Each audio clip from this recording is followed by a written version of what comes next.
لیکن اس سے پہلے یہ جو جج صاحب ہیں ارشد گھرال صاحب، جسٹس ارشد گھرال صاحب، جب عمران خان کے دور کے اندر نیب کے اندر پڑا ہوا ایک پرانا ریفرنس کھولا گیا، کیونکہ عمران احمد خان نیازی اس وقت شجاعت حسین اور پرویز الہی کو سزا دینا چاہتے تھے، پنش کرنا چاہتے تھے اور پرانا ادھار چکانا چاہتے تھے۔ اور پرانا ادھار کیا ہے؟ پرانا ادھار یہ تھا کہ جب عمران احمد خان نیازی سیاست میں آئے تو سیاست میں ان کے آنے کے اوپر چودھری صاحبان، جو کہ اس وقت چودھری صاحب پنجاب کے چیف منسٹر ہوتے تھے، ٹھیک ہے، انہوں نے ان کے خلاف ایک کتاب چھپوائی جو کہ جناب مجیب الرحمان شامی صاحب کے روزنامہ پاکستان کے اندر لکھی گئی اور چھاپی گئی،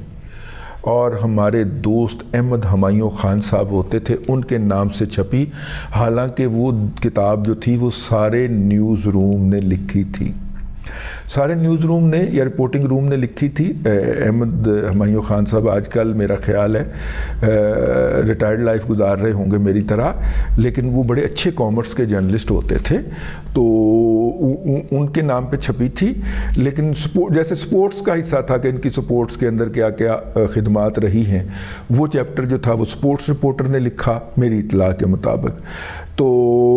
ان کے کتنے سکینڈل رہے ہیں وہ والا حصہ جو تھا وہ لکھا اپنا فلمی صفحے کا جو انچارج تھا اس نے جلدی جلدی میں لکھا، تو یہ راتوں رات کتاب لکھی گئی تھی۔ اس نے اس زمانے کے اندر نا سلپ ہوتی تھی، اتنی سلپیں یار لکھ دے ذرا اس کے سکینڈلز کے اوپر، تو اس نے جناب پھر شروع کیا ریکھا سے لے کے ہیما مالنی تک، اور پتہ نہیں کیڑیاں خواتین سی، اور وہ 5 بچے بھی اس میں ذکر کر دیا جو کہ انڈیا کے اندر اس وقت چھوٹے چھوٹے تھے، اب تو ماشاءاللہ جوان ہو گئے ہیں، ان میں سے کئی تو اپنے نام کے ساتھ خان بھی لکھتے ہیں۔ تو وہ احمد ہمایوں خان صاحب یہ کتاب یوں لکھی گئی تھی، اور ظاہر ہے کہ وہ کتاب لکھی گئی پھر وہ مفت بانٹی گئی، اور چودھری صاحبان کے گھر میں جو کھانا ہوتا تھا جس کے اندر جرنلسٹ جو ہیں وہ مکھیوں کی طرح بھنکتے ہوئے پائے گئے، ہم تو خیر ہمیں تو خیر چودھری صاحبان کے ہاں اتنا کبھی وہ شرف قبولیت ہی نہیں ہوا، یا ہم گئے ہی نہیں، لیکن جو جاتے تھے ان کے ہاتھ میں وہ کتاب جب وہ واپس آتے تھے تو دیکھی جاتی تھی،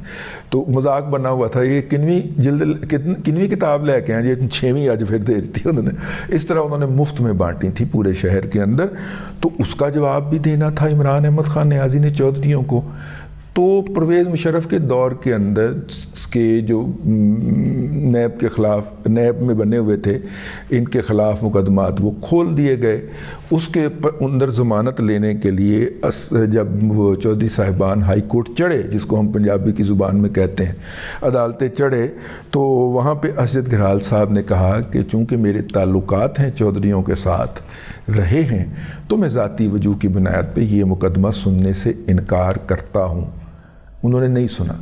لیکن جیسے ہی عمران احمد خان نیازی کی حکومت کی رخصتی ہوئی تو اس ارشد گھرال صاحب نے پھر چودھری برادران کو دھڑا دھڑ انے وار ریلیف دیا،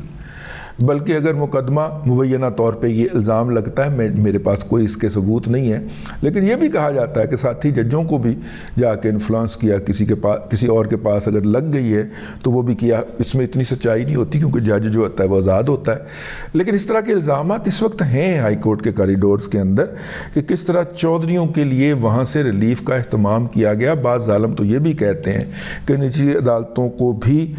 انفلوئنس کرنے کی کوشش کی گئی، ظاہر ہے وہ ارشد گھرال صاحب تو نہیں ہوں گے، کوئی اور ہو سکتا ہے، بہرحال جی وہ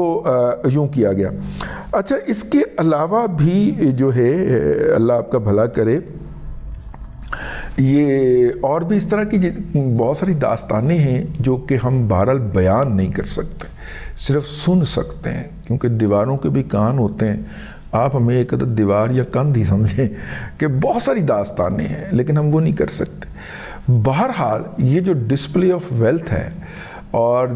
جس طرح سے وہ کیا جا رہا ہے، جس گھٹیا کری اور بدترین طریقے سے کیا جا رہا ہے، وہ کم از کم 15 لاکھ روپے تنخواہ والا بندہ تو نہیں کر سکتا۔ اس کے لیے واہ ساری آپ کے پاس ان گنت ان اکاؤنٹڈ ویلتھ ہونی چاہیے یا پیسے ہونے چاہیے، یا آپ کا جس ذریعے سے آپ کو پیسے آ رہے ہیں وہ تگڑا ہونا چاہیے، اور آپ کو پتہ ہونا چاہیے کہ یہ سلسلہ نہیں رکے گا، ٹھیک ہے. ہمارے ممدوح، ہمارے دوست علی باقر نجوی صاحب نے تو بیچارے نے اپنے صاحبزادے کے لیے ایک پروٹوکول کی استدعا کی تھی، اور وہ جو نلائق نہل ایڈیشنل رجسٹرار تھا جس نے چند دنوں کے بعد ریٹائر ہو جانا تھا، وہ علی باقر نجوی صاحب کا رگڑا نکال کے نکل گیا وہاں سے. وہ ان کی تو ابھی تک بیچارے کی واٹ لگی ہوئی ہے. پائن ہے تے میرا مطلب ہے پکھیاں چ مار دے پے نے. ٹھیک ہے. اور پکھوں میں نوٹ مارنے کا محاورہ لاہور کے اندر کن معنوں میں استعمال ہوتا ہے اور کہاں پہ استعمال ہوتا ہے؟ شرفا اس کا بیان کرنے سے معذور ہیں،